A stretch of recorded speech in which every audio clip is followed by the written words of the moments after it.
Halo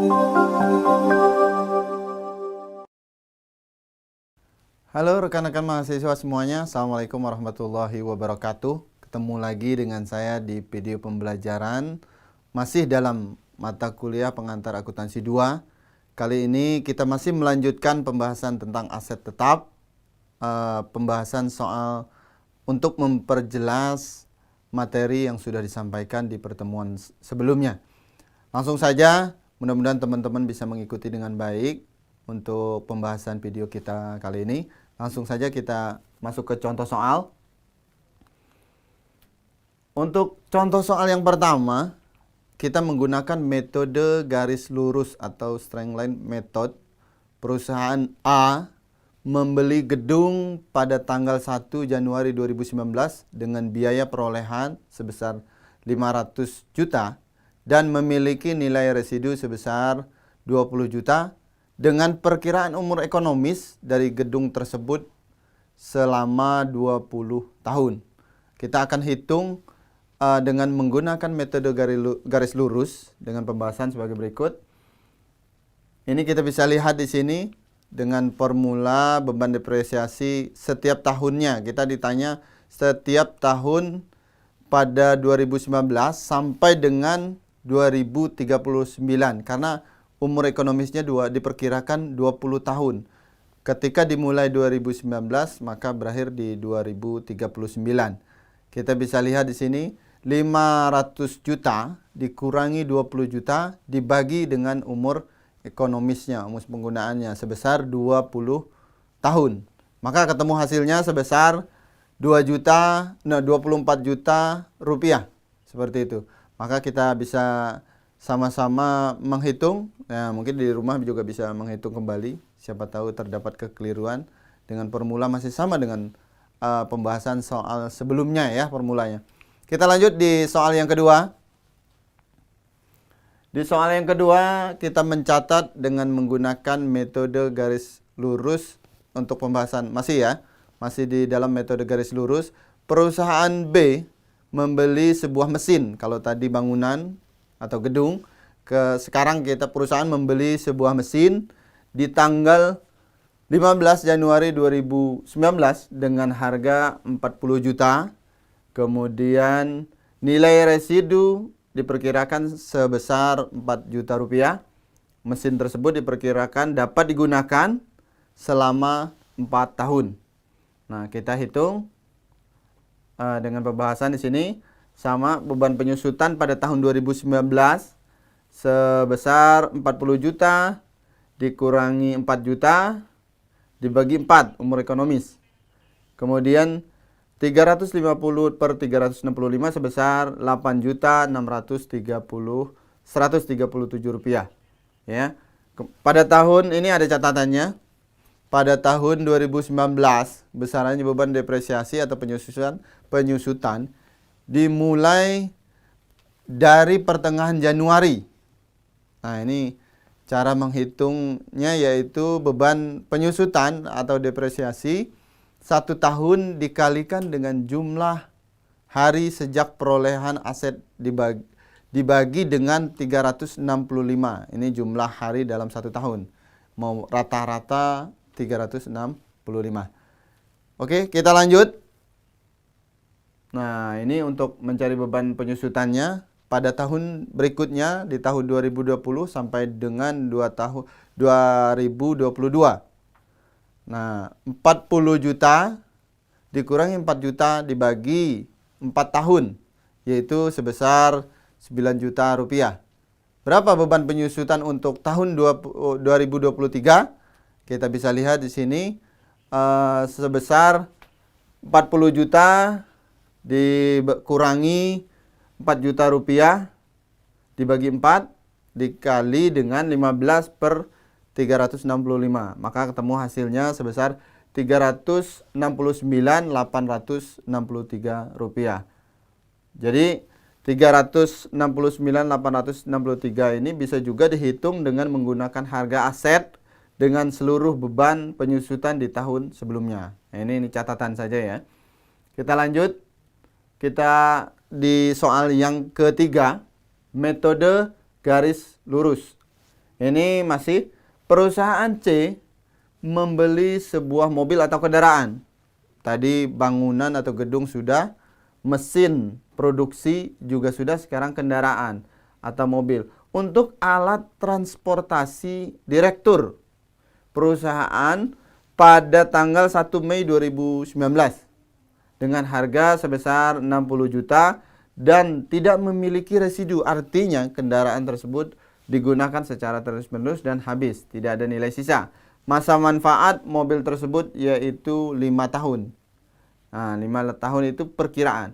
Kita bisa hitung dengan menggunakan metode garis lurus. Di sini beban depresiasi atau penyusutan pada tahun 2019 itu sebesar 60 juta harga perolehannya, dibagi, nah, dikurang nilai sisanya karena 0, maka tidak berkurang, maka 60 juta dibagi 5 tahun sebesar dikali dengan 7/12, maka ketemu hasil 7 juta rupiah. Kemudian di tahun 2019 beban penyusutan dihitung sejak bulan Mei, ya. Sejak bulan Mei, maka nilai beban tersebut pada tahun 2019 sama dengan sama dengan beban setahun dikalikan dengan jumlah bulan sejak pembelian aset, ya, dibagi dengan 12 atau jumlah bulan dalam 1 tahun, ya, maka 12. Maka ditemukanlah hasil beban penyusutan atau depresiasi pada tahun 2020 sampai dengan 2023 itu 60 juta dikurangi 0 karena nilai sisanya nggak ada, dibagi 5, maka ketemu hasilnya 12 juta rupiah. Maka beban penyusutan pada tahun 2024 sebesar 60 juta dibagi 5 kali 5/12. Ketemu hasilnya sebesar 5 juta rupiah. Ini untuk soal yang ketiga masih dengan menggunakan metode garis lurus, ya. Mudah-mudahan 3 contoh soal ini bisa lebih memahami untuk kasih soal-soal berikutnya dan lebih jelas, ya. Kita lanjut di soal yang keempat. Ini kita menggunakan metode penyusutan saldo menurun ganda. Ini perusahaan D, kita contohkan perusahaan D membeli sebuah mesin pada tanggal 1 Januari 2019 senilai 13 juta rupiah dengan masa manfaat itu 5 tahun. Nah, ini ada perintahnya, diminta hitunglah beban depresiasi atau penyusutan tiap tahunnya. Kita lihat. Ini proses perhitungannya, ya. Metode penyusutan saldo menurun. Tingkat depresiasi sama dengan 100% kali 2/5 dibagi 5 itu sama dengan 40%. Ini kita bisa lihat di sini pada tahun 2019 di sini 2019 tingkat penyusutannya sebesar 40%, ya, dengan beban depresiasi sebesar 2 juta rupiah. 5.200.000 rupiah. Kemudian akumulasi penyusutannya 5.200.000 rupiah. Kemudian nilai buku sebesar 7.800.000 rupiah. Dari mana diperolehnya nilai buku? Maka kita bisa lihat di sini dari saldo awal perhitungan, ya. Kemudian kita lanjut di tahun 2020. Di tahun 2020 masih sama tingkat penyusutan atau depresiasinya sebesar 40%. Nilai bukunya diperoleh sebesar 4.680.000 rupiah. Ini proses perhitungannya ada di sini. Kalau yang tadi 7.800.000 maka sini, ya. Sama halnya dengan yang di tahun 2020 sebesar 4.680.000. Nah, proses perhitungannya ada di sini.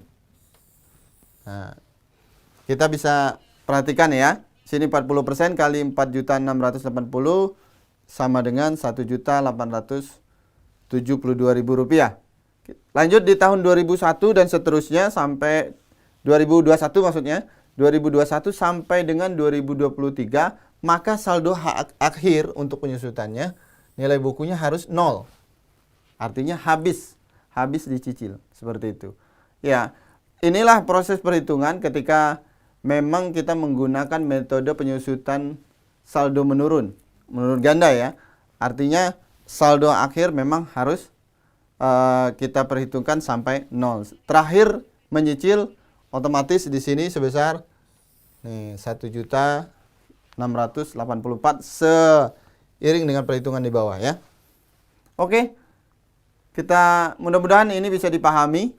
Kita lanjut di soal berikutnya. Di soal yang kelima. Ini sepertinya ini soal terakhir. Metode penyusutan saldo menurun ganda masih. Perusahaan E membeli sebuah mobil senilai 100 juta rupiah pada tanggal 15 Juli 2019 dengan masa manfaat itu 4 tahun. Ini diminta hitunglah beban penyusutan atau depresiasi tiap tahunnya. Ini diminta untuk menghitung tiap tahunnya selama masa manfaat itu 4 tahun. Kita lihat di sini. Nah, tingkat depresiasi untuk 100% kali 2 dibagi 4. Maka ketemu hasilnya 50%. Ini tabel perhitungannya ya. Nah, sama dengan yang tadi di soal yang nomor 4 pembahasannya. Untuk rincian perhitungannya di slide berikutnya. Oke. Nah, ini perhitungan di tiap-tiap tabel ya. Kita lihat yang pertama di tabel yang pertama di sini 15 pada tanggal 15 Juli 2019 sampai dengan 15 Juli 2020. Beban ini tingkat bunganya depresiasinya itu 50%. Beban penyusutannya 40 juta. Kemudian akumulasi penyusutannya atau depresiasinya juga sama 40 juta dengan nilai buku 60 juta rupiah. Di tanggal 15 Juli 2020 sampai dengan 15 Juli 2022 dengan 21 maksud saya 50% dengan beban depresiasi atau penyusutannya sebesar 30 juta, kemudian akumulasi penyusutannya 70 juta rupiah, maka nilai bukunya ini kan dikurang 70 juta ini diperoleh ketika dikurangi dengan ini, maka ketemu hasilnya sama ya. Untuk perhitungannya sebesar 30 juta rupiah. Kita lanjut di tanggal 15 Juli 2021 sampai dengan 15 Juli 2022. 50% itu beban penyusutan sebesar 15 juta. Kemudian akumulasi penyusutan itu 85 juta rupiah. Nilai buku yang tersisa sebesar 15 juta rupiah. Di tahun terakhir 15 Juli 2022 sampai dengan 15 Juli 2023 masih dengan tingkat penyusutan 50%. Cicilan terakhir itu penyusutan terakhir itu 15 juta yang disusutkan, maka hak saldo nilai bukunya jadi 0. Habis artinya. Maka jelas selama 4 tahun perhitungannya seperti ini. Nanti bisa dilihat penjelasan lebih lanjutnya di dalam perhitungan di slide berikutnya ya. Ini oke. Sekian sampai sini, mudah-mudahan kita bisa ketemu lagi di video-video pembelajaran berikutnya. Nanti kalau ada yang memang perlu dibahas lebih lanjut, kita bisa bahas di dalam pertemuan-pertemuan video pembelajaran berikutnya. Terima kasih. Kurang lebihnya mohon maaf. Assalamualaikum warahmatullahi wabarakatuh.